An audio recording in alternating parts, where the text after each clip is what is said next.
પંચાયત સમાચાર 24 માં આપનું સ્વાગત છે। ઝાલોદ માર્કેટ યાર્ડ ખાતે પંચમહાલ ડિસ્ટ્રિક્ટ કોઓપરેટિવ બેંકની નવી શાખાનું ઉદ્ઘાટન કરવામાં આવ્યું। બેંકના ચેરમેન જેઠા ભરવાડે આધુનિક ટેકનોલોજીથી સજ્જ આ શાખાનું ઉદ્ઘાટન કર્યું। નવી શાખામાં એટીએમ સેવાઓ, ડિજિટલ બેન્કિંગ અને ઝડપી લોન પ્રક્રિયા જેવી સુવિધાઓ ઉપલબ્ધ કરાવવામાં આવે છે। આધુનિક ટેકનોલોજીના ઉપયોગથી બેન્કિંગ કામકાજમાં પારદર્શિતા અને ઝડપ લાવવામાં આવશે।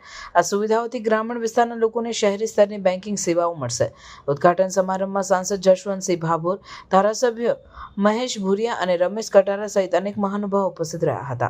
કનૈયાલાલ કિશોરી, તાલુકાના હોદ્દેદારો, કાર્યકર્તાઓ અને મોટી સંખ્યામાં ખેડૂતો પણ હાજર રહ્યા હતા। કાર્યક્રમમાં બાળકોએ સાંસ્કૃતિક કાર્યક્રમો રજૂ કર્યા। ચેરમેન જેઠા ભરવાડે જણાવ્યું કે આ શાખા ખેડૂતો માટે અને ગ્રામજનો માટે મહત્વનું પગલું છે। તેમણે કહ્યું કે ગ્રામીણ વિસ્તારોમાં આધુનિક બેન્કિંગ સુવિધાઓ પહોંચાડી ખેડૂતોને આર્થિક રીતે સશક્ત કરવાનો તેમનો ઉદ્દેશ્ય છે। આ શાખાના ખેડૂતોને ઝડપી લોન, ખેતી યોજનાઓ અને અન્ય નાણાકીય સેવાઓ પૂરી પાડશે। આનાથી પંચમહાલ જિલ્લાના ગ્રામીણ વિસ્તારોમાં આર્થિક વિકાસને વેગ મળશે।